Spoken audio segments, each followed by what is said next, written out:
Alors, merci beaucoup à tout le monde d'être venu. On est très heureux aujourd'hui de célébrer l'ouverture, l'inauguration, le vernissage de deux expositions de Stéphanie à la galerie. La première exposition est dans l'autre espace à Odéon, une œuvre qui s'appelle Horizon, qui consiste en pour ceux qui n'ont pas encore vu l'exposition, une installation vidéo, sonore, une toute petite sphère de couleurs qui tourne sans cesse en boucle dans l'exposition et qui interroge ce que je pourrais dire, voir la question de voir le voir, notre champ de vision, toute l'étendue du champ de vision et à la fois tout le reste qui nous échappe. Horizon est lié à l'exposition qu'on inaugure dans cet espace ici à Vaugirard aujourd'hui, qui s'appelle Rien ne va plus, en anglais No More Bets. C'est une exposition c'est une proposition que j'aime beaucoup, puisqu'elle interroge en fait même le statut, nous en tant que galerie, de ce qu'on fait, de ce qu'on présente. Qu'est-ce qu'une exposition? C'est une exposition qu'on peut visiter bien sûr, on peut voir par exemple cette table de jeu qui constitue le Rio Buenaventura, l'œuvre dont on va parler longuement avec Damaris et Stéphanie, et qui est visible sous forme, si on veut, de sculpture, mais surtout c'est une exposition qu'il faut jouer. C'est une exposition qui s'active à travers le jeu. Alors Damaris, merci beaucoup de nous joindre pour cette petite conversation. Les deux expositions sont liées puisqu'elles émanent toutes les deux d'une longue enquête, d'une longue recherche que Stéphanie a réalisée. Pendant 5 ans, tu as, Stéphanie, sillonné l'Ouest américain. Ça a donné lieu d'abord à un livre qui a été publié au Seuil, qui s'appelle Lettres plus, itinéraire pour devenir soi-même. Et en fait, les deux expositions émanent très directement de ce livre, de ces recherches, de ce long terrain d'enquête. Je te laisse, Damaris, enchaîner. Enchaîner. Tout d'abord, merci. Merci pour cette invitation, Kenta, Camille, Stéphanie. Merci à tous et toutes d'être là. Stéphanie, la dernière fois qu'on s'est laissé, ou du moins qu'on a achevé une conversation, on était plutôt du côté de l'Italie. Oui. C'était il y a 2 ans, à Lectoure. C'était plutôt autour de ton travail, autour de la question du miracle. La dernière aussi exposition que tu as eue à la galerie, c'était autour de ton travail italien. Et là, on est sur un autre territoire. Et j'aurais peut-être que tu nous en dises plus sur ta façon de travailler et d'explorer différents territoires. Est-ce que tu le fais de manière un peu en silo? Est-ce que ça s'entrecroise? Et pourquoi ces divers terrains? Je sais qu'il y a également l'Islande et aujourd'hui, c'est les États-Unis. Oui, ça fait un peu plus de 10 ans maintenant que je travaille vraiment sur 3 territoires choisis, qui sont l'Islande, l'Italie et la côte ouest américaine. Moi, j'ai l'impression que mon travail, c'est une seule question depuis plus de 20 ans, c'est-à-dire qu'est-ce qui nous constitue entre une part visible, tangible, observable, concrète, scientifique, une présence avérée au monde. Et puis, on est également nos croyances, notre spiritualité, les générations qui nous ont précédés, nos disparus, donc notre mémoire, donc une forme beaucoup moins tangible. Et finalement, cette recherche que pendant 10 ans j'ai d'abord déployée autour notamment des questions de l'identité, de l'identification, des techniques créatives finalement, des techniques officielles de représentation de l'identité. Depuis 2014, j'ai vraiment continué à poser ces questions-là, mais sur ces 3 territoires, parce que ces 3 territoires, de par leur histoire spécifique, me permettent de formuler ces mêmes questions, mais d'une manière un peu différente. Et ça me permet justement d'accepter et d'entrer dans la complexité de ces raisonnements. C'est-à-dire que l'Islande, cette part entre visible et invisible, science et croyance, c'est le travail avec des médiums et le travail avec des généticiens. C'est-à-dire les mondes cachés islandais, qu'ils soient le monde des elfes, le monde des disparus, la question des forces telluriques et puis le lien génétique qui relie les Islandais. Si on prend 2 Islandais au hasard, au maximum, ils sont reliés au 5e degré. Et tout le monde connaît quelqu'un qui a vu un elfe en Islande. Donc les mondes invisibles affleurent. L'Italie, c'est vraiment la question de cette présence de la religion catholique, de cette importance du miracle, et vraiment la position de nos corps, en fait, c'est-à-dire comment, en fait, par nos corps, qui sont nos seuls outils, nos seuls moyens d'appréhender le monde, comment par nos corps, qui sont en eux-mêmes finis, on peut accéder à l'infini, à l'incommensurable du spirituel et de l'univers, puisqu'il y a une dimension cosmologique en fait qui prend beaucoup de place aussi dans ce travail.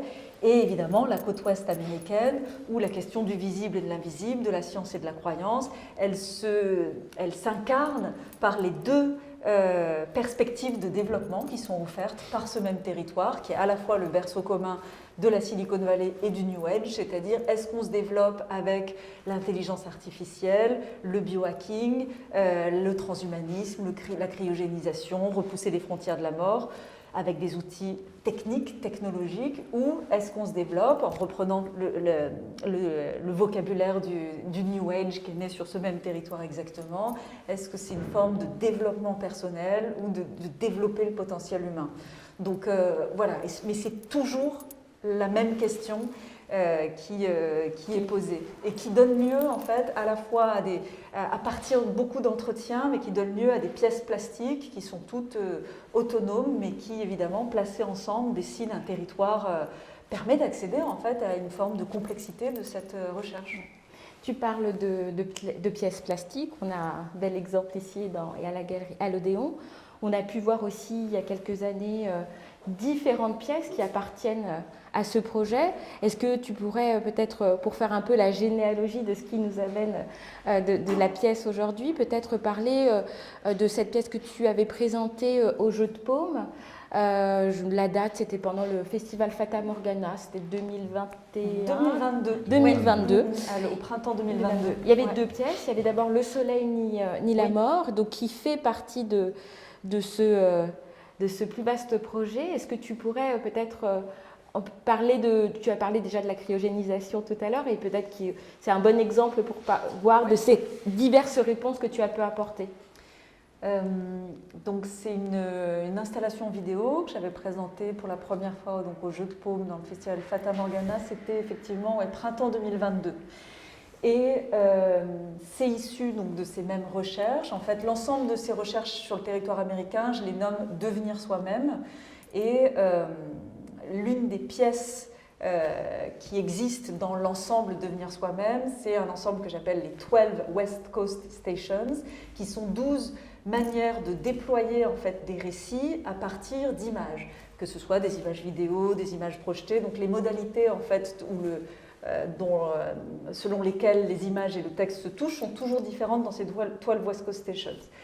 Le Soleil ni la mort, c'est la numéro 3, et elle met en fait, c'est une station qui croise deux moments de mes recherches américaines. C'est-à-dire, le premier moment, c'est l'entretien, la rencontre et l'entretien que je fais avec la fondatrice et le directeur, le PDG d'un institut de cryogénisation, donc des leaders de la cryogénisation, Alcor, Life Extension, qui sont donc dans la banlieue de Phoenix. Et ces entretiens donc, que j'ai filmés, et donc on entend les voix, je les ai croisés avec un autre moment de ces recherches, c'est-à-dire quelques semaines plus tard, sur la route. Je me suis retrouvée dans un petit avion 6 places d'un ingénieur de la Silicon Valley qui pilotait cet avion au-dessus de San Francisco à la fin du jour. Et je me suis retrouvée donc avec à l'est une pleine lune montante et à l'ouest un soleil couchant. Et je n'avais pas prévu en fait ce moment-là, mais j'étais dans cet avion et je faisais des photographies soit du soleil, soit de la lune. Et en fait, à chaque fois que je photographiais l'un, je manquais l'autre, je tournais le dos à l'autre.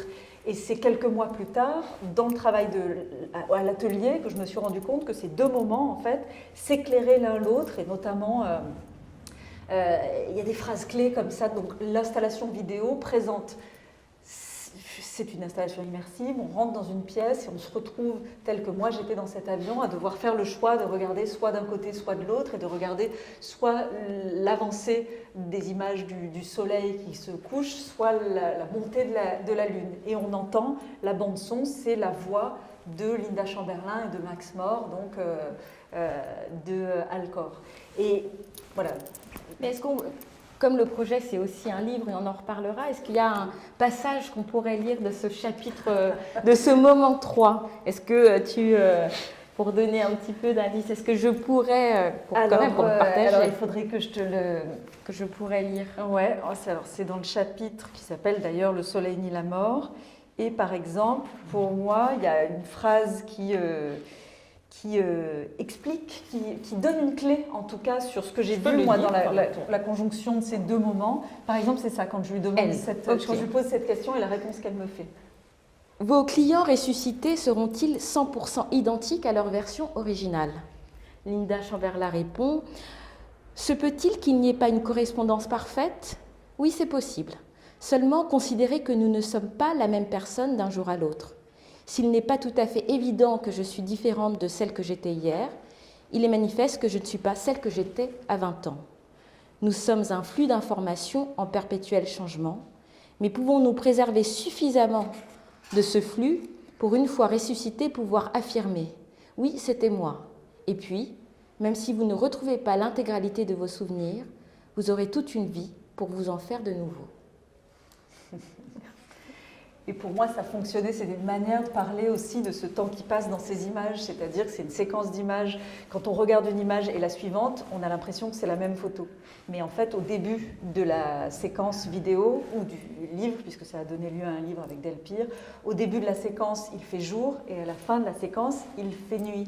Donc c'est vrai, voilà, c'est une manière de saisir en fait ce temps qui passe de manière pour nous imperceptible par nos sens.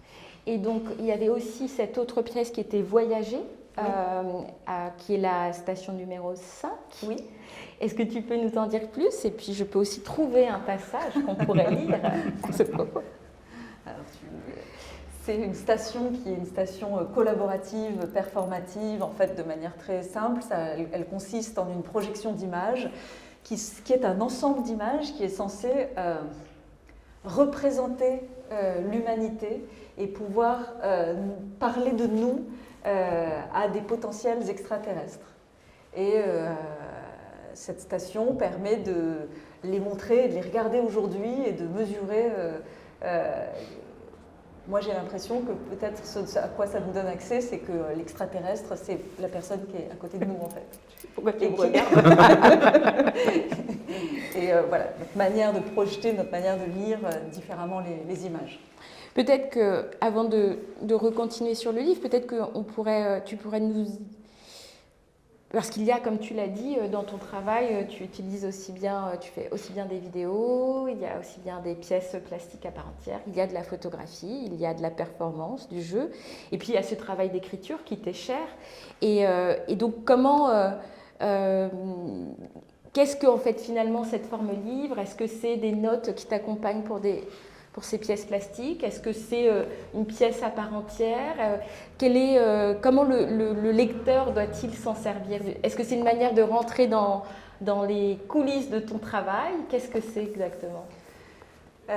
Alors pour moi, par exemple, Lettres Plus, c'est 3 choses en même temps. C'est à la fois un récit, le récit d'une recherche, c'est un essai sur la question de l'humain augmenté, et c'est une pièce plastique en tant que telle. Parce que finalement, ce texte, dès le début de mon travail, le texte, il est présent. Enfin, je pense à des pièces comme Dominique Lambert ou comme Sortie de Monsieur Bertillon. Le texte, il est là, parce qu'il y a toujours cette question de qu'est-ce que nous... Enfin, il accompagne l'image pour essayer de la rationaliser, de lui donner du sens, en tout cas de lui donner un sens. Et c'est vraiment le territoire. Donc la figure de l'expert m'a toujours beaucoup intéressée, comment les mots de l'expert viennent finalement faire partie de notre identité et la façonner.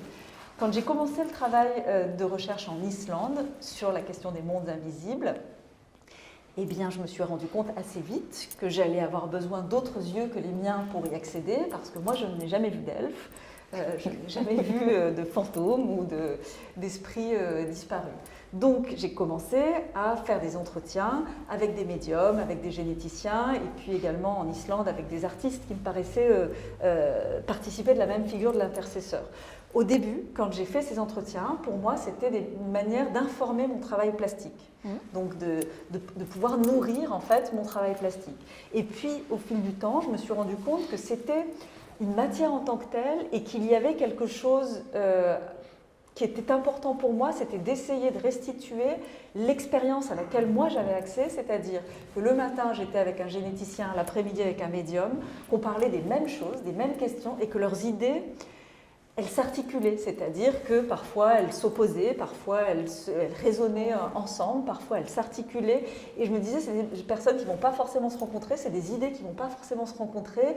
Et moi, ce que je vivais finalement dans mon corps, dans ma tête, j'avais envie de trouver une forme pour restituer ça. Et donc c'est de là qu'est venu le guide du pourquoi pas, avec cette forme très spécifique. C'est une forme plastique, c'est une forme, je parle d'un guide de randonnée cérébrale, qui permet en fait, par un travail de cut, il n'y a aucun mot qui m'appartient dans ce livre, mais ma présence elle est en creux, donc elle est fantomatique, de venir couper en fait dans ces différents entretiens pour avancer dans une idée. Donc c'est pour ça que je parle d'une randonnée cérébrale. Chacun des chapitres permet d'avancer dans une idée de manière collective à partir d'un tissage des voix individuelles. Et donc voilà, je me suis rendu compte que finalement le texte était aussi une matière plastique en tant que telle. C'est comme ça que j'ai travaillé aussi avec Lettres Plus, c'est-à-dire on rencontre les personnes que j'ai rencontrées, je partage le récit de cette recherche et de ce road trip, mais c'est également une forme plastique, parce que c'est une forme d'atlas par exemple, on pourra peut-être y revenir, mais voilà, il y a une dimension plastique. Et puis dans l'écriture, je savais qu'il y avait aussi une forme plastique plus visible, avérée, mais qui est présente déjà dans le livre, notamment avec ces mots dans les marges, en fait, qui permettent de faire le lien avec le Rio Buenaventura.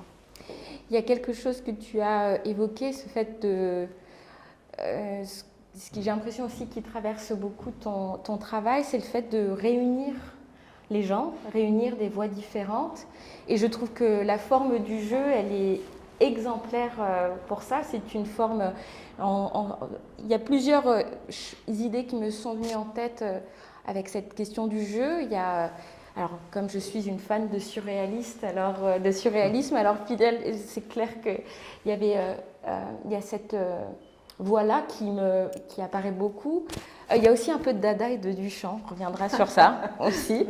Mais déjà sur le surréalisme, et puis une phrase d'Henri Béard, qui est un des spécialistes du surréalisme, un biographe de Breton, qui dit jouer, c'est créer une communion de pensée. Et je trouve que... comment tu résonnes avec cette phrase? Est-ce qu'il y a dans l'idée de nous réunir aujourd'hui autour de cette table pour évoquer toutes ces thématiques qui traversent à la fois ton travail, mais qui résonnent aussi beaucoup avec le présent, c'est d'essayer de nous... Alors, dans le cadre du surréalisme, c'est surtout d'essayer de penser poétiquement ensemble, de créer poétiquement ensemble. Je pense qu'il y a beaucoup de poésie dans ton travail, mais il y a aussi cette importance de continuer à se donner des modalités de pensée collective. Est-ce que c'est quelque chose qui résonne important? Oui, oui, absolument. Et c'est une des raisons d'être de ce travail sous cette forme-là.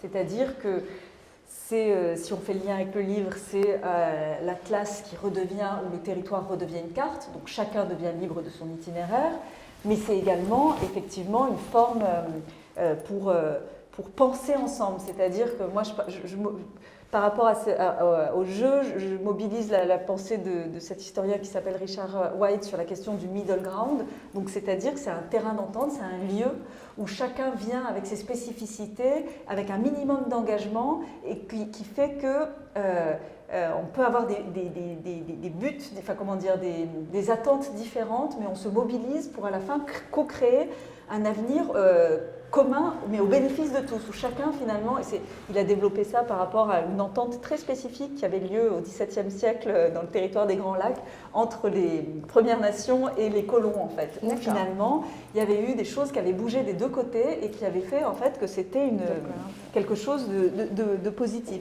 Et puis évidemment, le jeu, c'est que les questions dont il est question dans ce travail, elles sont trop énormes. C'est des questions de vie, de mort. Donc, pour moi, c'était une forme mobile. C'était évident, en fait, qu'il y avait cette idée de l'élan vers l'ouest, de la frontière américaine qui bouge. Et pour revenir puisque tu citais Marcel Duchamp, on pourrait... je prends mon téléphone parce que je sais que je l'ai dans mon téléphone, cette phrase. Je pourrais dire que le Rio Buenaventura, c'est une manière de prendre à la lettre une chose qu'a dit Duchamp, une citation de Duchamp. Alors, il a dit « Nous ne devrions pas aspirer à des absolus, on ne devrait pas transformer les règles du jeu en vérité, mais reconnaître que nous jouons le jeu en obéissant à des règles sur lesquelles nous venons de nous mettre d'accord. » Et le Rio Buenaventura, en fait, l'idée c'est de faire l'expérience d'un jeu dont les règles sont fondées sur des faits et sur les croyances qui nous traversent, avec l'idée de pouvoir de cette manière-là les voir et pouvoir finalement agir dessus et voilà, de créer finalement collectivement ce qu'il va advenir, mais en ayant conscience que nos décisions d'aujourd'hui, elles ont une influence en fait. Et pour continuer sur cette ombre de Duchamp qui revient, il y a cette question, c'est vrai que quand déjà c'est à cette table de roulette, on ne manque pas de penser à sa propre pièce, obligation pour la roulette de Monte-Carlo.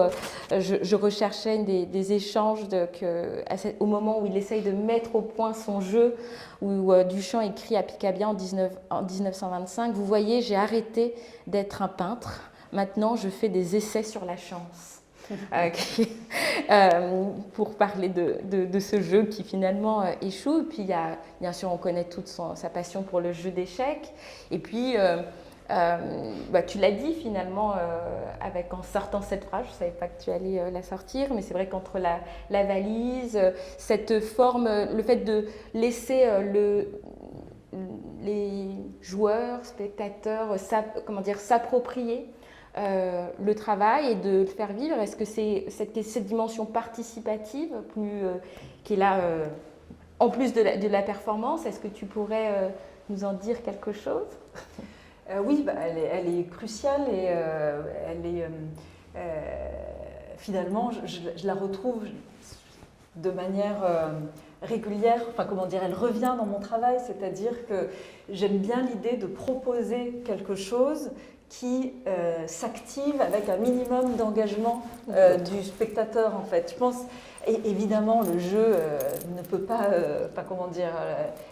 l'objet, s'il n'est pas activé, il n'est pas complet en fait. Donc ça veut dire qu'il y a besoin de l'autre, de l'implication de l'autre avec un grand A, du spectateur, pour pouvoir activer cette pièce-là et qu'elle fonctionne. Mais c'était déjà là, par exemple, dans Senti de Monsieur Bertillon, dans Dominique Lambert, j'en parlais. C'est-à-dire que de venir, en fait, j'aime l'idée de proposer une pièce qui soit terminée, définitive, mais qui se transforme et s'active par la présence.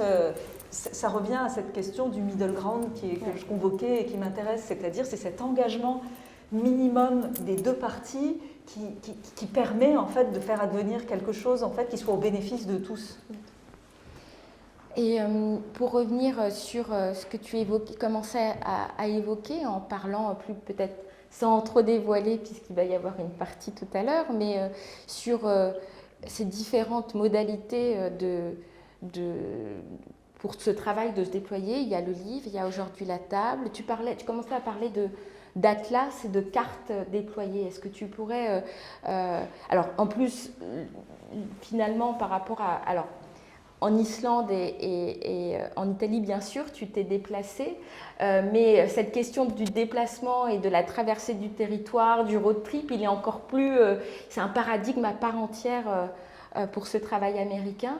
Et ce dialogue ou cette dialectique entre carte mentale, carte géographique, elle est très présente.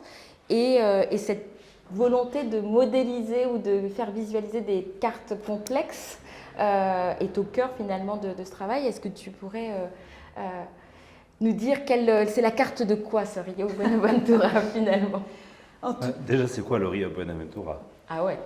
Alors il y a plein de questions qui viennent. Alors d'abord, c'est quoi le Rio ? Est-ce que je vais répondre à toutes ces questions. D'abord sur la question du territoire. C'est vrai que c'est très important pour moi qu'il y ait une dimension incarnée de la recherche, c'est-à-dire que c'est une recherche qui pour moi c'était évident qu'il fallait que j'aille sur ce territoire-là qu'il fallait que je me perde dans la Silicon Valley quand je cherche le garage d'Apple. En fait, que que j'aille faire des photos, que j'aille être prise en photographie pour voir mon aura, que je donne ma main au fondateur de l'Institut international d'analyse des mains et qu'il fasse la lecture de mes empreintes digitales et de ma potentialité de vie. En fait, de mettre mon corps en jeu dans le cadre de cette recherche, c'est-à-dire que cette dimension physique, elle est importante et je pense que j'essaye de la partager aussi dans la forme du livre. Ensuite, la question, donc l'ancrage sur le territoire, donc c'est presque une forme documentaire en fait de mon travail, c'est-à-dire d'être très ancré dans un territoire spécifique, d'être au plus près des mots qui m'ont été dits, de collecter des éléments. Enfin voilà, il y a vraiment une dimension d'attachement au territoire. Pour parler de la question de la cartographie, pour ensuite donc passer à une forme plus abstraite, parce qu'en fait, ce dont il est question, et sur ces trois terrains qui sont l'Italie, l'Islande et les États-Unis, ça fonctionne de la même manière, c'est-à-dire c'est un ancrage dans le territoire physique, mais pour en fait parler du territoire mental, du territoire des croyances. Et ce territoire-là, il n'est pas visible. Donc comment on y va ensemble? Pour moi, l'ancrage spécifique, réel dans un territoire qu'on partage tous, potentiellement, me permet, sur cette base commune, ensuite, de nous avancer, ensemble, en fait, de nous embarquer sur ce territoire des croyances qui est finalement, enfin, voilà, de ce qui nous compose de manière beaucoup moins visible et nous y donner accès à partir de cet élément tangible. Et pour répondre à la question du Rio Buenaventura, donc qui donne son nom à la pièce, en fait, le Rio Buenaventura, c'est le nom d'une rivière mythique du territoire de l'Ouest américain. En fait, les premiers cartographes de cette partie-là du monde, donc c'était au XVIIIe siècle, ont cru qu'il y avait une rivière qui partait des Rocheuses et qui allait se jeter dans la baie de San Francisco, un genre d'équivalent du Mississippi, et qui a été tout de suite inscrit sur les cartes, mais très vite, et donc ils l'ont nommé Rio Buenaventura, et très vite ils se sont rendus compte qu'il y a eu des preuves comme quoi il n'y avait pas qu'une seule rivière, mais c'était un ensemble de petites rivières. Mais le désir que cette rivière existe, parce que c'était l'équivalent du Mississippi, parce qu'elle aurait facilité leur installation, a fait qu'ils ont eu du mal à l'enlever des cartes et que pendant 100 ans, cette rivière, elle est restée sur toutes les cartes de ce territoire. Donc c'est évidemment cet impact du désir humain, de cette volonté humaine sur le réel en fait qui m'intéressait, et donc c'est ce qui donne le nom à cette pièce, puisque l'une des modalités d'avancer dans le parcours de jeu, c'est en fait de suivre le parcours de jeu de manière linéaire et d'avance qui serpente en fait comme une rivière. Donc le lien se fait voilà, cet endroit-là. Et donc là, pour cette station, peut-être que quelle est la question principale que tu poses ici ou que tu adresses avec le Rio Buenaventura, alors qui est en fait finalement ce à quoi on doit se confronter, qui est cette question de l'immortalité? Oui, c'est la question de l'immortalité.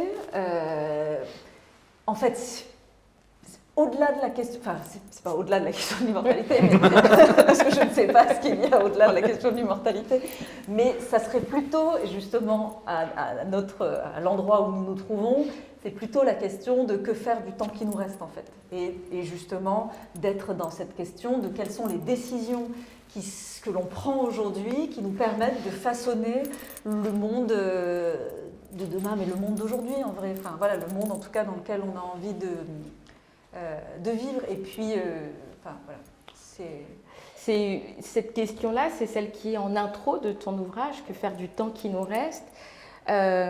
Finalement, c'est l'aboutissement de ce travail américain, finalement, le Rio Buenaventura, qui clôt un peu tout ce que tu as pu traverser, ou... c'est une des modalités importantes, je dirais pas l'aboutissement dans le sens où le travail, donc c'est la 12 West Coast Stations numéro 11, et toutes ne sont pas encore réalisées. Voilà, certaines sont encore au travail, donc dans ce sens-là, c'est pas l'aboutissement. En revanche, et elles ont tout un niveau de simplicité ou de complexité différent. Donc.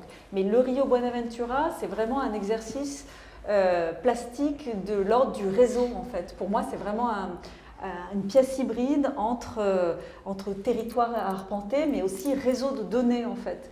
Et donc, voilà, c'est une forme exemplaire plastique du réseau qui me semble être une notion utile, opératoire pour penser le monde contemporain et qui d'ailleurs organise, en fait, sur mes 3 terrains, à chaque fois j'organise mes pièces selon des images de systèmes organisés. En Islande, je parle d'un archipel de pièces, en Italie d'une constellation de pièces, et pour le territoire américain, c'est un réseau de pièces. Et effectivement, les différentes pièces plastiques du territoire américain, tout est imbriqué. C'est-à-dire il n'y a pas de hiérarchie forcément. Exactement. Et dans le Rio Buenaventura, on retrouve des images du soleil ni la mort, on retrouve des images d'autres stations. Donc c'est vrai que c'est une station qui concentre, mais qui en même temps les maintient actives aussi. Donc dans ce sens-là, c'est pas l'aboutissement, mais ça l'est. C'est quand même l'aboutissement de plusieurs années de travail pour aboutir à la pièce qui est là. Il y a eu plusieurs temps, tu as commencé à travailler dessus dès 2019-2020. Il y a eu un moment aussi de résidence d'une certaine manière et pour mettre au point le jeu. Est-ce que tu pourrais nous expliquer un peu quel a été le cheminement jusqu'à la pièce aujourd'hui ? Et comment tu as testé, comment tu as, par rapport à, oui, en effet, il y a 5 ans, 5-6 ans. Alors, si je remonte à la généalogie des recherches, du pourquoi le territoire américain, je remonte à 2015, avec notamment janvier 2015, la première lettre ouverte publiée sur la question de l'intelligence artificielle, donc signée par Stephen Hawking, par Elon Musk. Et c'était la première fois qu'il y avait une lettre ouverte qui disait qu'il y avait l'intelligence artificielle qui arrivait, qu'elle allait sans doute apporter des bénéfices incalculables pour l'humanité, mais que peut-être elle allait également apporter également sa perte. Donc, ça m'a quand même interrogée et je me suis dit qu'il fallait quand même que j'aille voir ce qu'il se passait là-bas et d'aller essayer de rencontrer cette part ambivalente de nos identités à venir. Et donc le premier entretien qui est dans le livre, il date de mai 2015, c'est Randall Cohen, c'est le directeur scientifique du 2045 Initiative, donc une manière de devenir des avatars, de transférer son cerveau sur un ordinateur. Donc il y a d'abord toute cette phase de recherche, et puis pour mener cette recherche, donc, il y a ce road trip qui organise beaucoup qui était accompagné par l'Institut français, mais ensuite j'ai passé du temps aux États-Unis avec plusieurs résidences dans un espace dans un centre d'art qui s'appelle Headland Center for the Arts, et donc qui me permettait d'être dans la Silicon Valley et de rayonner et de continuer ces entretiens. Et Headland Center for the Arts, ils m'ont aussi invité pour une exposition.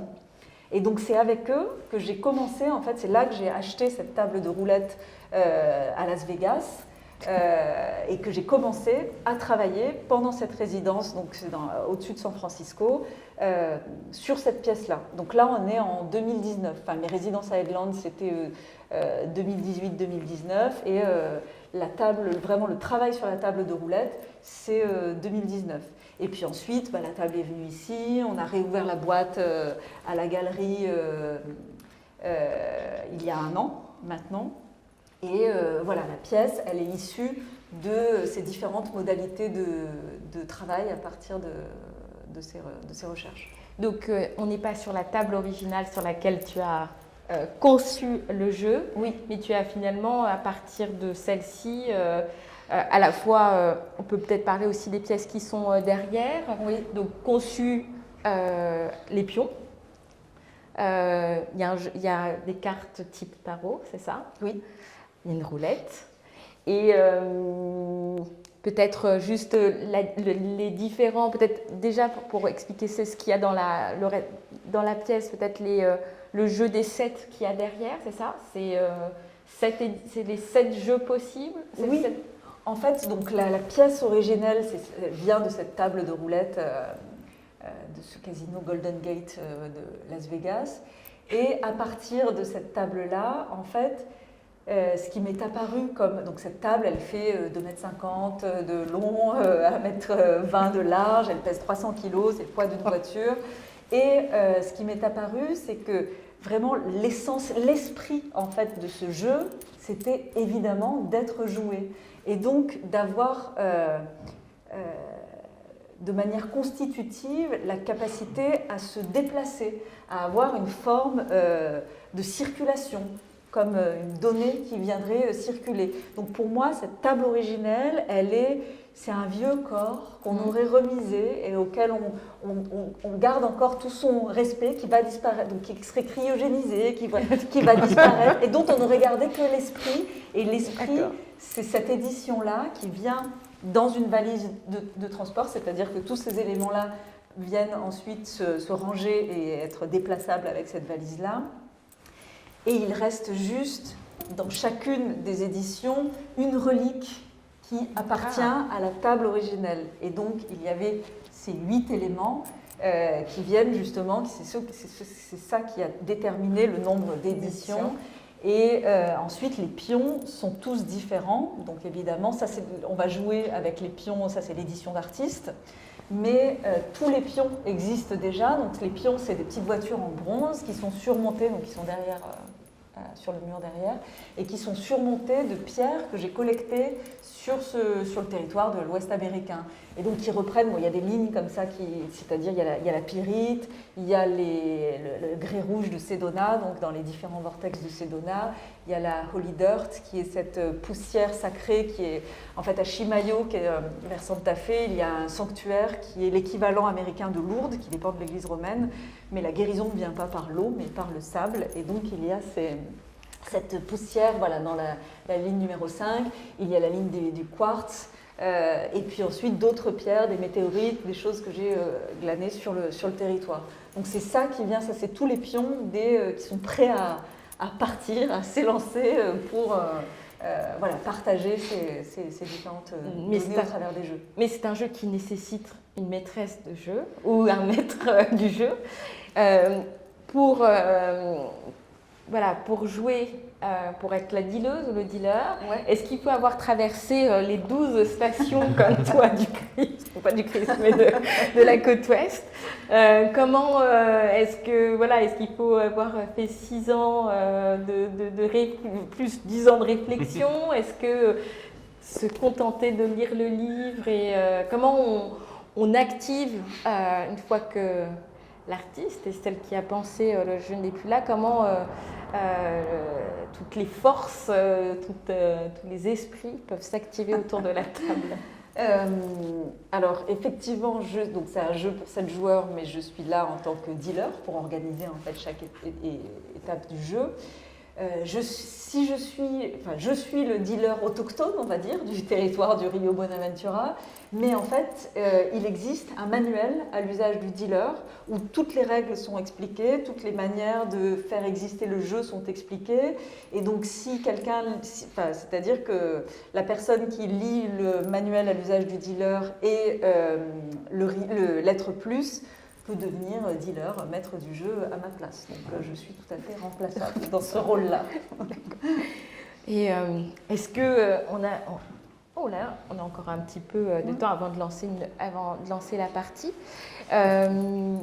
Donc est-ce que je me rappelle lorsqu'on avait discuté autour du jeu, tu me parlais d'une dimension que je trouvais très intéressante dans le jeu, qui était à la fois cette dimension de challenge et en même temps de coopération dans le jeu. Est-ce que tu pourrais parler de cette dualité? Comment le joueur se situe, où se situe l'espace du commun? Comment tu actives cet espace du commun autour du jeu et autour de quelles questions? Pour essayer de répondre de manière simple, je dirais qu'en fait, il y a effectivement deux modalités de jeu, c'est-à-dire que d'une part, il y a cette quête, donc les joueurs, ils sont en course contre la montre déjà, ils ont 122 minutes pour gagner l'immortalité. Et il n'y aura qu'un seul gagnant, ou une seule gagnante. Donc Voilà, c'est-à-dire que déjà, ils sont en compétition. Les atouts qu'ils peuvent glaner sur la route leur permettent d'augmenter leur capacité de jeu en leur conférant, d'augmenter leur capacité de jeu, c'est ça, en leur conférant des pouvoirs spéciaux, donc les plus, qui leur permettent de cryogéniser un autre joueur, de le faire reculer, de lui voler, de fusionner avec lui, d'utiliser en fait des principes que j'ai rencontrés en fait dans les vies de mes différents interlocuteurs de ce territoire. Donc là, c'est une dimension de compétition. Et puis, dès qu'un joueur gagne l'immortalité, la partie s'arrête. Donc ça ferme la possibilité de toute façon pour les autres. En même temps, il y a sur le parcours des cases qui activent des questions, qui sont des questions qui essayent de prendre un peu de recul et qui essayent de poser la question de qu'est-ce qu'on est en train de faire, qu'est-ce qui est vraiment important pour moi en tant qu'humain, dans ma vie, par rapport à mon histoire, des choses qui viennent et qu'on partage, du coup, dont les réponses qui sont obligatoires, mais les questions sont suffisamment ouvertes pour pouvoir choisir de dévoiler ou pas certaines choses, et qui permettent justement d'activer et de partager des choses, c'est pas intime, mais c'est qui importe en fait pour chacun. Donc voilà, qui essaye de prendre du recul par rapport à cette mise en compétition. Et donc on est dans de la performance, une sorte de one-shot à chaque fois. Toi, en tant que, bien sûr, dealeuse qui anime le jeu, comment dire, et même si en plus tu acceptes que ces éditions, que le jeu parte à un moment et vive sa vie suivant des modalités, tu n'as pas été intéressée par comment tu recueilles les échanges. Égoïstement, qu'est-ce que tu gardes de ces parties pour toi? Alors c'est une bonne question. J'ai pas encore complètement résolu c'est-à-dire que les règles, ça a bougé dans les règles, c'est-à-dire qu'à un moment dans les règles, j'avais dit que le dealer enregistrait les réponses qui étaient données, par exemple, par les différents joueurs à ces questions, parce que je me dis ça a une vraie valeur, justement, collective, au-delà du jeu. Et en même temps, je trouve que ça aussi, ça enlève une part de spontanéité, de liberté, de quelque chose qui se joue à ce moment-là et qui ne se joue pas ailleurs en fait. Il faut que ça reste un jeu. Ouais, exactement. Et donc pour l'instant, dans les règles, j'ai enlevé l'enregistrement. Donc il n'y a pas, je me dis que j'essaierai de m'en souvenir. D'accord. Voilà, il n'y a plus de modalité d'enregistrement. D'accord. Est-ce que tu peux parler d'une dernière œuvre de l'exposition? On a beaucoup employé le mot plus, lettre plus. Il y a une œuvre qui est un néon rouge d'une main droite, avec un index levé au plafond ou vers le ciel, en tout cas vers le haut. Donc, le titre est plus. Et ça, c'est une nouvelle œuvre? Oui, c'est une nouvelle œuvre qui prend ce titre très simple, plus, mais qui me semble exprimer... c'est-à-dire cette idée d'être là, mais de chercher ailleurs, d'être toujours dans une dynamique d'aller ailleurs en fait, d'être dans d'aller faire l'expérience, d'aller toucher du doigt ses propres limites et peut-être tenter de les dépasser. Et évidemment, ce qui m'intéresse, donc on est dans le néon, on est dans le jeu de Las Vegas, mais évidemment, c'est aussi cette forme du doigt pointé que l'on retrouve dans les peintures religieuses qui montrent le ciel et qui montrent ce qu'on ne peut jamais voir en fait et qui est au-dessus de nous, et cette forme de transcendance qui nous dépasse. Donc j'aimais cette ambivalence en fait de ce plus qui est à la fois un marqueur. David Krakauer, le directeur de l'Institut de la complexité, qui est l'un de mes interlocuteurs, le dit très bien en fait, que ce que nous avons nous, les humains, c'est c'est ce désir de nous dépasser, de formuler des nouvelles versions de nous-mêmes, que ce soit dans la grotte de Lascaux ou avec un ordinateur quantique. Donc toujours d'être soi, mais d'aller chercher en dehors de soi pour avancer, pour augmenter. Est-ce qu'on pourrait lire un passage de Krakauer? On peut tout à fait lire un passage de Krakauer. Quand il dit ça, par exemple.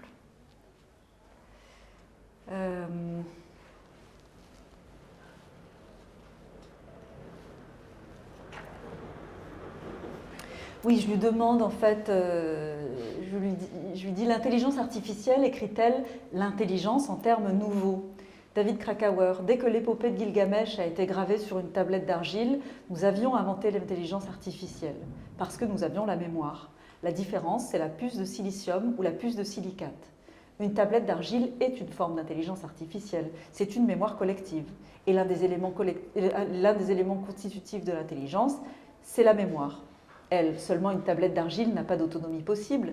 David Krakauer, elle n'est pas métaboliquement autonome, mais elle a un pouvoir d'influence. Elle interagit avec nous de manière très spécifique. Je pourrais écrire un manifeste, vous pourriez le trouver après ma mort et je pourrais changer le monde. Si vous vous détachez d'un présupposé anthropomorphique et commencez à penser en termes plus inférentiels, elle a une sorte d'autonomie. Un poème a une sorte d'autonomie. La seule chose qui distingue l'Homo sapiens des autres formes de vie, ce n'est pas l'intelligence. Toutes sont intelligentes. Et même, à bien des égards, elles sont plus intelligentes que nous. Elles peuvent faire des choses dont nous sommes incapables, des types de déplacements, l'acuité visuelle des rapaces, etc. Ce que nous avons, nous, c'est une impulsion, un désir de dépasser nos limites en façonnant une sorte de version de nous-mêmes dans le monde, que ce soit une peinture dans la grotte de Lascaux ou un ordinateur quantique. En cela, l'intelligence artificielle est la caractéristique essentielle de la lignée des hominidés. C'est même la seule chose qui nous particularise. Aujourd'hui, certaines personnes sont tellement obsédées par les ordinateurs qu'on pourrait croire qu'il s'agit de quelque chose de spécial, mais je n'en suis pas sûre. C'est la continuation d'une tendance qui a commencé au Paléolithique supérieur. C'est une belle conclusion. Donc en fait, plus, c'est toujours plus. Toujours plus. Tu veux encore... Non, c'était une belle, je trouve, une belle conclusion qui en plus nous amène vers plein de réflexions dans le temps présent. C'est ça aussi la force de ton travail, c'est de passer par des méandres parfois assez énigmatiques, toujours, je trouve, très poétiques, très, énormément... chargé d'un travail de recherche et de connaissance qui est assez époustouflant, et en même temps c'est cette capacité à le rendre intelligible à d'autres, et aussi cette générosité, cet espace du jeu. Je trouve que c'est une très belle idée. Voilà. Merci. Merci beaucoup. Merci. Bravo. Voilà. Et je précise juste une chose, puisqu'on a parlé de ça pendant toute cette conversation, c'est qu'on dit que l'exposition est ouverte du 5 avril au 17 mai, mais en fait l'exposition, elle existe donc bien quand le jeu est activé, quand on joue, c'est une exposition à jouer, donc elle peut se visiter pendant cette période, mais surtout il faut s'inscrire, s'il en reste des places, à des parties, puisqu'on a publié un calendrier avec plein de dates qui permettent à 5 à 7 joueurs, voyageurs, de participer et d'activer cette exposition et ce projet. Et nous faisons la première partie là, exactement. Et on commence. Et donc je crois qu'il reste quelques places. Enfin voilà, de toute façon ça va être une partie un peu particulière. Donc vous êtes invités à vous mettre autour de la table aussi pour ceux qui le souhaitent. Merci. Merci. Merci.